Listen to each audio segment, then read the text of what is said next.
하나님께서 오늘 우리에게 허락하시는 말씀 마가복음 10장 32절에서 45절까지 말씀입니다.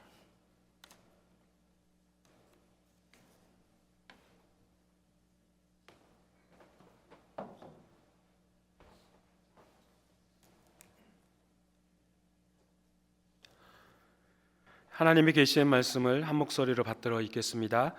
예루살렘으로 올라가는 길에 예수께서 그들 앞에 서서 가시는데 그들이 놀라고 따르는 자들은 두려워하더라. 이에 다시 12 제자를 데리시고 자기가 당할 일을 말씀하여 이르시되 보라, 우리가 예루살렘에 올라가노니 인자가 대제사장들과 서기관들에게 넘겨지매 그들이 죽이기로 결의하고 이방인들에게 넘겨주겠고 그들은 능욕하며 침뱉으며 채찍질하고 죽일 것이나 그는 3일 만에 살아나리라 하시니라. 세베대의 아들 야고보와 요한이 주께 나와 여짜오되 선생님이여, 무엇이든지 우리가 구하는 바를 우리에게 하여 주시기를 원하옵나이다. 이르시되 너희에게 무엇을 하여 주기를 원하느냐? 여짜오되 주의 영광 중에서 우리를 하나는 주의 우편에 하나는 좌편에 앉게 하여 주옵소서. 예수께서 이르시되 너희는 너희가 구하는 것을 알지 못하는도다. 내가 마시는 잔을 너희가 마실 수 있으며 내가 받는 세례를 너희가 받을 수 있느냐? 그들이 말하되 할 수 있나이다. 예수께서 이르시되 너희는 내가 마시는 잔을 마시며 내가 받는 세례를 받으려니와 내 좌우편에 앉는 것은 내가 줄 것이 아니라 누구를 위하여 준비되었든지 그들이 얻을 것이니라. 10 제자가 듣고 야고보와 요한에 대하여 화를 내거늘 예수께서 불러다가 이르시되 이방인의 집권자들이 그들을 임의로 주관하고 그 고관들이 그들에게 권세를 부리는 줄을 너희가 알거니와 너희 중에는 그렇지 않을지니 너희 중에 누구든지 크고자 하는 자는 너희를 섬기는 자가 되고 너희 중에 누구든지 으뜸이 되고자 하는 자는 모든 사람의 종이 되어야 하리라. 인자가 온 것은 섬김을 받으려 함이 아니라 도리어 섬기려 하고 자기 목숨을 많은 사람의 대속물로 주려 함이니라. 아멘. 교회 여러분, 평안하셨습니까? 한 주간 평안하셨습니까? 이 시간 이 자리에 참석하신 우리 모든 교우님들, 우리 주님의 크신 사랑과 은총이 함께 하시기를 간절히 소망합니다. 지난주 말씀은 이렇게 시작했죠. 이렇게 끝났죠. 예수님과 부자 청년의 대화. 예수님께서 너의 모든 것들을 다 이웃들에게 나눠주고 나를 따르라. 그 말씀에 부자 청년은 슬픈 기색을 띠고 근심하며 돌아가 버리고 말았습니다. 그때 예수님이 제자들을 바라보죠. 재물이 있는 자는 하나님의 나라에 들어가기가 매우 심히 어렵도다 라고 말합니다. 제자들 생각에는 물질에 대한 그 복, 그거는 하나님께서 주시는 것으로 생각하고 있는데 그 모든 것을 다 이웃들에게 나눠주고 따르라고 하니 심히 놀랄 수밖에 없는 거죠. 그러자 예수님께서 뭘 또 비유를 들어 말씀하셔요? 낙타 비유를 들어 말씀하시죠. 낙타가 바늘길을 나오는 것이 하나님의 부자가 하나님의 나라에 들어가는 것보다 쉽다라고 말씀하셔요. 그러니 더 놀랄 수밖에 없는 거죠. 그 말은 뭡니까? 불가능하다는 거예요. 아니, 그럼 도대체 누가 구원받을 수 있습니까? 라고 제자들끼리 수근수근 거리는 거죠. 도대체 누가 구원 얻을 수 있는 거야? 청년은 그렇지요. 예수님에게 선한 선생님이여, 내가 어떻게 해야 영생을 얻을 수 있나이까? 그 말이나 어떻게 하면 누가 구원을 얻을 수 있습니까? 그 말이나 똑같다는 거예요. 그러니까 인간이 어떠한 무엇인가의 기준을 삼는 것이죠. 그게 바로 부자 청년이나 제자나 똑같은 것이죠. 그렇다고 기준이 없는 겁니까? 누가 구원을 받을 수 있는 그 기준이 없습니까? 기준점은 있습니다. 사람이 하는 게 아니라 하나님이시죠. 하나님께서 구원받은 백성 알곡으로 삼아주시면 구원받고 영생을 얻는 것이고, 갈아지면 그는 구원을 받지 못하는 것이죠. 기준점이 인간이 아니라 하나님이라는 것이죠. 그러면서 예수님이 뭐라고 말씀하셔요? 나와 복음을 위하여, 예수와 복음을 위하여 살아가는 자가, 그 자가 바로 구원을 얻는다라고 이야기하고 있습니다. 지난주 30분 설교를 3분에 요약해서 끝냈어요. 이렇게 친절하게 요약해 주는 목사 보셨습니까? 네, 못 보셨어요? 네. 강의 설교의 장점입니다. 지난주 말씀과 오늘 말씀이 이어지기 때문에 지난주 말씀을 간략하게 요약하고 우리가 조금 한 번 더 생각할 수 있다면 오늘 말씀을 쉽게 수월하게 접근할 수 있다는 거죠. 오늘 말씀은 예수님께서 제자들과 함께 예루살렘으로 올라가시는 장면이에요. 그런데 오늘 말씀에 눈여겨봐야 할 단어가 있습니다. 예수께서 그들 앞에 서서, 따라해 볼까요? 예수께서 그들 앞에 서서, 예수께서 그들 앞에 서서. 예수님께서는 제자들과 함께 갈릴리 북쪽 갈릴리에서 출발해서 요단 동편 쪽을 건너갔다가 다시 요단강을 건너 요단 서편 쪽으로 오셔서 예루살렘으로 가시는 중에 예수님께서 그들 앞에 서서 지금 올라가시는 중이라는 뜻이죠. 이제까지는 예수님께서는 제자들과 동행하셨어요. 그러니까 발걸음을 맞춰서 걸어가셨다는 거예요. 지금 오늘 말씀은 그들 앞에 서서 가셨다는 거예요. 그러니까 제자들도 놀라고 또한 따르는 자들, 그러니까 곧 추종자들로 두려웠다라고 오늘 본문에 나옵니다.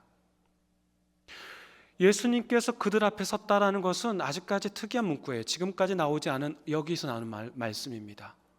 동행하였던 예수님이 이제 예루살렘으로 올라가시는데 그들 앞에 서서 갔다는 거예요. 제자들도 놀라고 예수의 추종자들도 두려웠다는 거예요. 왜요? 왜 두려웠을까요? 왜 놀랐을까요?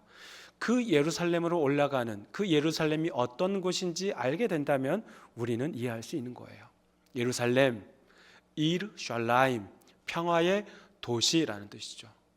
평화의 도시라는 이름은 뜻을 가지고 있지만은 결코 평화롭지 못한 도시가 바로 예루살렘입니다. 그 당시 누가 통치하고 있었습니까? 로마 제국이 통치하고 있었어요. 예루살렘 성읍 안에는 로마 군대가 주둔하고 있었어요. 그러니까 그 예루살렘은 다른 그 어떤 도시보다도 가장 높은 곳에 고지대에 위치해 있기 때문에 군사적인 요충지라는 것이죠. 게다가 예루살렘 우리가 잘 알듯이 예루살렘에는 뭐가 있어요? 성전이 있어요. 하나님의 이름을 둔 장소입니다. 종교적인 도시이죠. 종교적인 도시이면서 동시에 세속적인 도시, 군사적인 요충지가 바로 예루살렘, 뜻은 평화의 도시라는 겁니다. 그런 곳에 무기 하나 손에 들지 않고 예수께서 올라가십니다. 로마 제국의 그러한 잔인한 폭력과 예루살렘 종교 기득권층, 대제사장들, 서기관들 공의회, 그들이 하나님의 이름을 남용하며 종교 폭력을 가했습니다. 그런 곳에 앞장서서 예수께서 가신다고 하니 제자들은 놀라고 추종자들은 두려워하는 것이죠. 예수께서는 막강한 군사 권력과 콘크리트처럼 단단한 그런 종교 권력을 회피하지 않고 정면으로 맞서기 위해 지금까지 행보와는 달리 선봉에 섰던 겁니다. 예루살렘의 그 어둡고 을씨년스러운 상황을 알고 있는 이 제자들과 추종자들은 놀라워하는 것이고 두려워하는 것이죠. 여러분께 여쭤보겠습니다. 지금 예수님께서 예루살렘으로 가시는 목적이 뭐예요? 1번, 예루살렘을 정복하기 위해서. 2번, 사람들의 손에 넘겨져 죽임을 당하기 위해서. 1번, 2번. 네, 맞습니다. 사람들의 손에 넘겨져 죽임을 당하려고 가시는 거죠. 그러니까 막강한 권력을 힘으로 제압하고 누르기 위해 올라가는 것이 아니라 당신의 생명을 내어놓고 당신을 자기 희생 제물로 삼기 위해 올라가신다는 거죠. 그러면서 주님께서는 당신의 고난과 죽음, 부활, 그러니까 순환 예고에 대해 세 번째 말씀하셔요.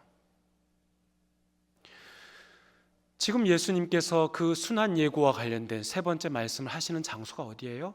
갈릴리 호수예요? 가버나움이에요? 요단 동편이에요? 아니에요. 예루살렘으로 올라가시는 그 길에서 순환 예고와 관련된 말씀을 하신다는 겁니다. 지금 예수님은 당신의 인생의 종착지인 예루살렘, 그곳으로 가시면서 비장한 각오로 말씀하신다는 거예요. 사람은 자신의 죽음이 다가오면, 자신의 마지막이 다가오면 뭐랄까요? 사람들을 모아놓고, 자녀들, 예를 들어서 아버지가 자녀들을 모아놓고 유언을 하지 않겠습니까? 그러니까 자녀들을 불러놓고 유언할 때 아버지가 아이들 앞에서 싱거운 소리 하겠어요? 그렇진 않죠. 아무리 무뚝뚝하고 자녀들에게 한 번도 사랑한다라는 말 하지 부끄러워서 한 번도 하지 못했던 그런 아버지라 할지라도 자신의 죽음이 얼마 남지 않은 상황이라면 그 상황에서 자녀들을 불러놓고 마지막으로 할 수 있는 말은 뭘까요? 얘들아, 고맙다. 부끄럽지만 이제서야 고백한다. 사랑한다. 니들과 함께해서 참 행복했다. 어머니 잘 모셔라. 그 정도 하겠죠. 비장한 각오를 하지 싱거운 소리 거기서 우스갯소리 아재 개그 하겠습니까? 지금 마찬가지예요. 지금 주님도요. 예수님께서 비장한 각오로 올라가시면서 진지하게 당신의 고난과 죽음과 부활에 대해서 세 번째 말씀하시는 겁니다. 예수님이 세 번째 이 고난의 말씀은, 첫 번째 말씀이 마가복음 8장 31절 32절, 또한 두 번째 말씀은 마가복음 9장 31절 32절, 그리고 오늘 말씀 이 마가복음 10장에 32절 나와 있죠. 이 첫 번째, 두 번째 순환 예고와 견줘보면, 이 세 번째 순환 예고를 견줘보면 두드러지는 면이 있습니다. 이 세 번째 순환 과정에서는 익명의 등장인물이 하나 더 추가됩니다. 이방인들, 그러니까 로마 군인들을 뜻하겠죠. 우리 33절 말씀 함께 읽어보겠습니다. 보라, 우리가 예루살렘에 올라가노니 인자가 대제사장들과 서기관들에게 넘겨짐에 그들이 죽이기로 결의하고 이방인들에게 넘겨주겠고. 종교 기득권층이 예수를 종교 재판에 넘겨 그를 선고를 내립니다. 종교 법정에서 죽이기로 결의하였다고 해서 실제로 죽일 수 없습니다. 왜요? 그 땅은 지금 누가 통치하고 있어요? 로마 제국이 통치하고 있어요. 그러니까 로마 총독의 명령이 떨어져야 집행이 가능한 것이죠. 종교 재판을 거쳐서 이방인들, 곧 로마 군인들의 손에 예수님이 맡겨지는 겁니다. 사형 판결 이후에 이 이방인들의 구체적인 역할이 세 번째 순환 예고에 나오죠. 이방인들은 예수를 능멸하고 조롱하고 침뱉고 채찍질을 가합니다. 그러니까 육체적인 고통에 더하여 정신적인 모멸감과 수치스러움을 추가하고 있는 것이죠. 마가복음의 저자는 예수님이 종교 재판과 함께 정치범으로서 사회 재판을 받게 될 것을 예고하신 것입니다. 마가복음 8장에서도 9장에서도 오늘 본문 10장에서도 예수님께서는 당신의 고난과 죽음, 순환을 당하고 부활할 것이라는 말씀을 하셨습니다. 8장에서도 9장에서도 10장에서도 몇 번 말씀하신 거예요? 몇 번? 세 번 말씀하신 거예요. 복음서에는 이 마가복음뿐만 아니라 마태복음, 누가복음에도 이 예수님의 순환 예고가 나옵니다. 거기서도 세 번 나와요. 왜 새 복음서의 저자는 예수님의 순환 예고에 대해서 세 번씩이나 그렇게 기록하였을까요? 제자들뿐만 아니라 이 말씀을 읽는 그 당시 1차 독자인 로마 공동체, 로마 신앙 공동체뿐만 아니라 바로 저와 여러분, 2차 독자인 저와 여러분도 이 말씀을 이해하지 못했다라고 그렇게 생각하기 때문입니다. 세 번씩이나 말씀하셨는데 우리는 이해하죠. 정말 그렇게 생각하십니까? 아니요. 우리도 이해 잘 못합니다. 제자들도 그랬고요. 1차 독자도 그렇고요. 2차 독자도 그렇고요. 얼마든지 우리 인간은 예수님의 말씀, 특히 순환과 고난과 관련된 말씀을 이해하지 못합니다. 한번 생각해 보십시다. 저와 여러분이 A4 용지 한 장 놓고 예수님께 원하는 것, 소원하는 것 10가지를 적는 거예요. 뭐 연령대마다 다양하겠죠. 이제 뭐 수능이 끝났지만 수능을 앞둔 학생들이라면 수능이 200점 만점이죠.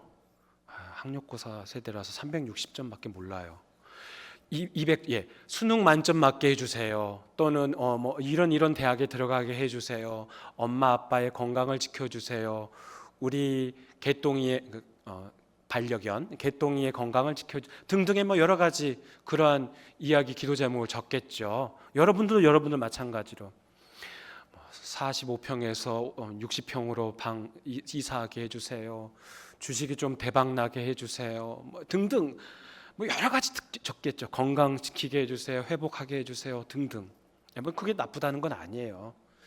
그런데 불공평해요. 왜요? 우리만 그렇게 예수님에게 소원하는 거 적으면 우리는 그리스도 신앙인으로서 누굴 믿어요? 예수 그리스도를 믿잖아요. 왜 우리만 적어요? 예수님도 적으셔야죠. 그래야 공평한 거죠. 예수님께서도 우리들에게 너희들에게 바라는 것 내가 10가지 적어볼게. 예수님도 적으실 수 있는 기회를 드려야 그게 공평한 거잖아요. 우리도 적고 예수님 당신도 적으십시오. 적습니다. 적어서 2장을 서로 한번 맞교환하거나 서로 이렇게 서로 비교해 봅니다. 몇 가지 정도, 10가지 중에 몇 가지 정도 공통점이 있을까요? 여러분들 생각에 10가지? 아유 참 믿음도 크셔. 한 가지 정도? 어쩌면 한 가지도 없을 수도 있습니다. 그렇다면 만약에 정말 둘이 이렇게 교환했는데 한 가지도 공통점이 없어요. 그렇다면 그리스도인이라고 고백하는 우리는 왜 예수를 믿는 겁니까? 그분이 원하시는 것이 정확히 알지도 못하고 내가 바라는 것, 내가 원하는 것을 그분께 이루어 주시라고 재촉하고만 있다면 왜 우리가 교회를 다니고 왜 우리가 예수를 믿냐는 거예요. 그렇게 깊이 생각할 필요가 있다는 겁니다. 그렇습니다. 바로 그런 점 때문에 예수님께서는 고난을 자주 말씀하시는 겁니다. 3년간 제자들이 예수님과 함께 다니면 뭐해요? 제자들은 예수님께서 3번씩이나 고난에 대해 말씀하시는데도 이해를 못합니다. 우리도 똑같습니다. 10년간 예수를 믿으면 뭐하고 30년간 신앙생활 잘하면 뭐하고 모태신앙이면 뭐하냐는 거예요. 예수님께서는 고난을 강조하고 있는데 우리는 계속 축복만 떠올리고 있습니다. 주님께서는 자기 부인을 강조하시는데도 우리는 계속 자기 의를 드러내려고 한다는 겁니다. 주님께서는 십자가를 지고 나를 따르라고 말씀하시는데 우리는 십자가는 주님께서 지시고 저희는 그냥 옆에 따라갈게요 라고 생각하고 살아간다는 겁니다. 제자들만 그렇고 우리는 안 그렇다고요? 아니요. 제자들의 모습이 바로 우리의 자화상입니다. 보십시오. 얼마나 제자들이 예수님의 말씀을 이해하지 못하였는지 다음 단락을 보면 알 수 있습니다. 세베대의 2 아들 야고보와 요한, 그들은 예수님께서 별칭을 줬죠. 천둥의 아들, 우레의 아들. 얼마나 성질이 같으면 그렇게 별칭을 지어줬을까요? 그 천둥의 아들 야고보와 요한이 예수님에게 자리 하나씩을 요청하죠. 다시 말하면 자리 청탁하는 것이죠. 이게 인간의 마음이에요. 바로 전 단락이 어떤 거예요? 예수님이 예루살렘에 앞장서서 올라가는데 그곳이 뻔하게 가시면은 그분이 죽으실 것, 자기 희생이 있을 것이라는 것을 그 누구도 다 알고 있었던 거예요. 제자들도 또한 추종자들도. 그러니 놀라고 두려워했던 겁니다. 그러면서도 제자들은 혹시나 하는 마음에 스승 예수가 예루살렘에 올라가시면 0.1% 아니 0.0001%라도 그가 군사적인 메시아로서 제2의 다윗 왕조가 된다면 어떻게 될 것인가 그가 예루살렘 로마 제국을 전복하고 예루살렘 성읍에서 왕으로서 등극한다면 그러면 그 다음 우리가 어떻게 해야 되는 것인가? 가서 예수님께서 돌아가신다는 게 A 플랜이라면 그분이 메시아, 군사적인 메시아로 등극하는 B 플랜이 되는 거죠. 그들에게는 B 플랜을 갖고 있는 거예요. 그분 예수님이 메시아의 자리에 왕으로 등극하시면 양쪽에 누군가 있어야 될 텐데 그 두 자리, 그러면서 야고보와 요한이 예수님께 청탁하는 거죠. 그러니까 두 제자의 말씀을 하나만 더 추가한다면 이거죠. 예수님, 그 자리 누구는 안 됩니다. 베드로는 안 됩니다. 왜요? 예수님께서는 12 제자들과 함께 다니시다가 사역하시다가 어떤 특별한 일이 있을 때는 세 제자 데리고 갔어요. 베드로, 야고보, 요한. 예를 들면 회당장의 야이로의 딸이 죽자 그를 달리다 살려내실 때 예수님께서는 베드로, 야고보, 요한을 데려가셨죠. 또한 예수님께서 높은 산에 올라가셔서 예수님께서 모세와 엘리야와 같이 이야기 나누시고 예수님의 모습이 변형되는 그 사건에 베드로, 야고보, 요한 데려가셨어요. 그러니까 야고보와 요한 입장에서는 자리는 두 개인데 그들 생각에 예수님에게 사랑받는 제자는 세 명이다. 하나는 누군가는 이 두 자리 중에 하나는 차지할 수 없다.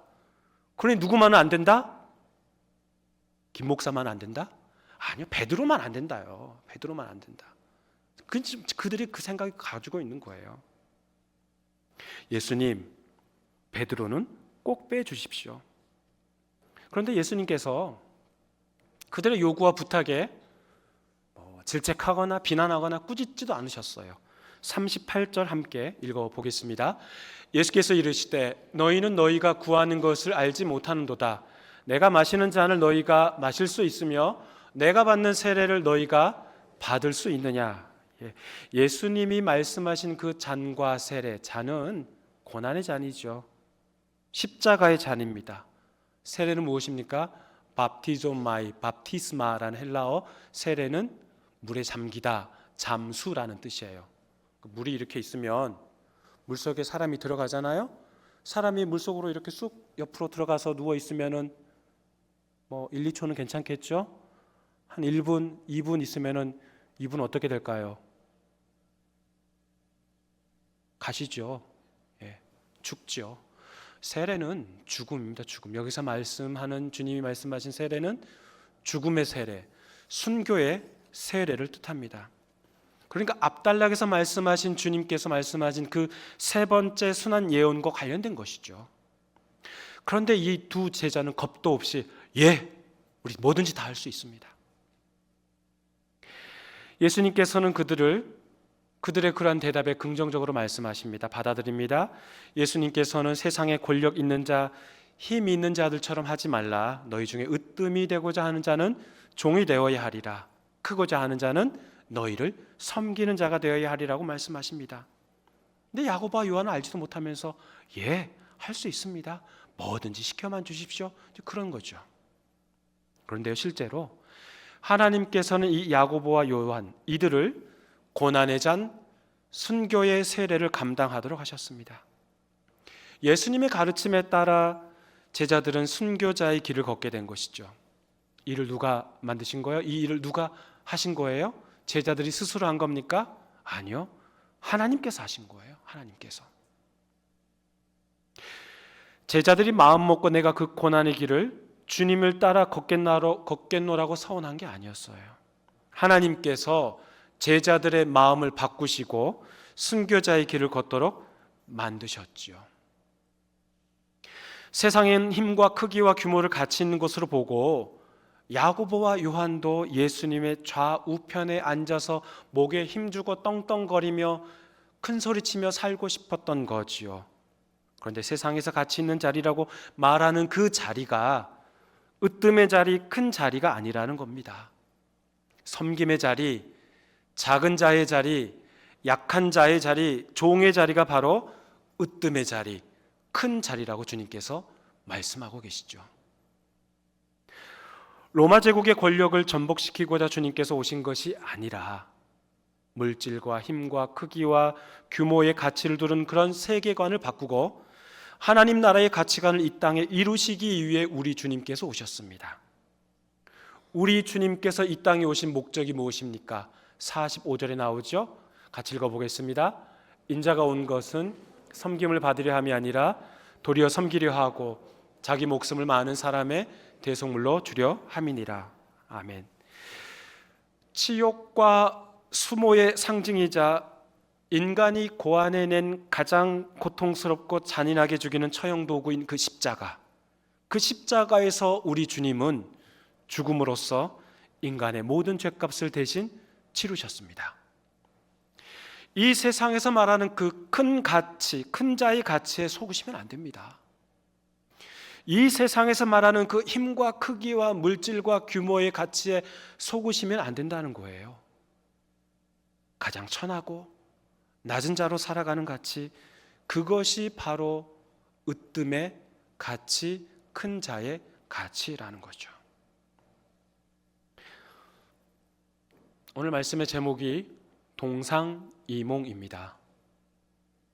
같은 자리에 자면서 다른 꿈을 꾼다는 뜻이죠.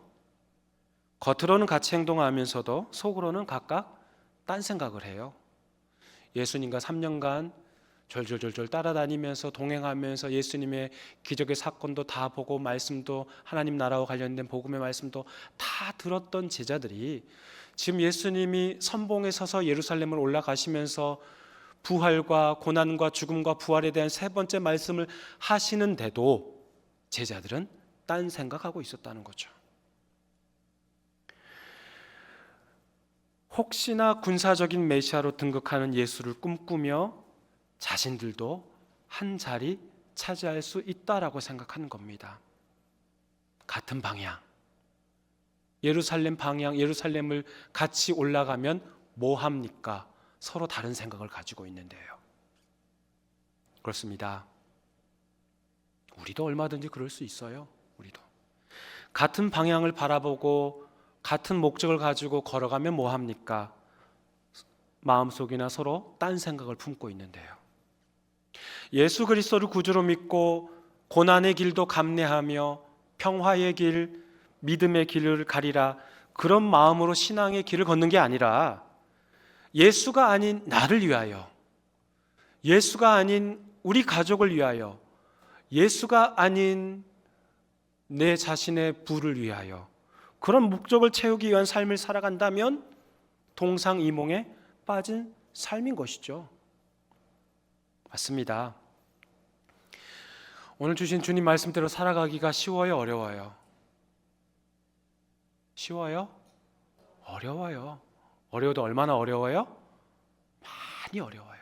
많이. 예. 주님 말씀하신 대로 살아가기가 정말 쉽지 않습니다. 남들 다 떵떵거리며 살고 있는데 내가 뭐가 아쉬워서 저들 앞에서 굽신거리며 살아갑니까? 예수 믿는 것이 그게 뭐 죄라고 제가 그렇게 다 남들 앞에 져주고 살아야 됩니까? 정말 자존심 허락하지 않습니다. 제가 왕년에 이랬는데요, 어떻게 제가 그렇게 저들 앞에서 섬기고 살아요? 아니요, 전 할 수가 없어요. 목사님, 왜 예수 믿는 이들이 손해보고 살아야 합니까? 얼마든지 우리 그렇게 말할 수 있다는 거예요. 그렇습니다.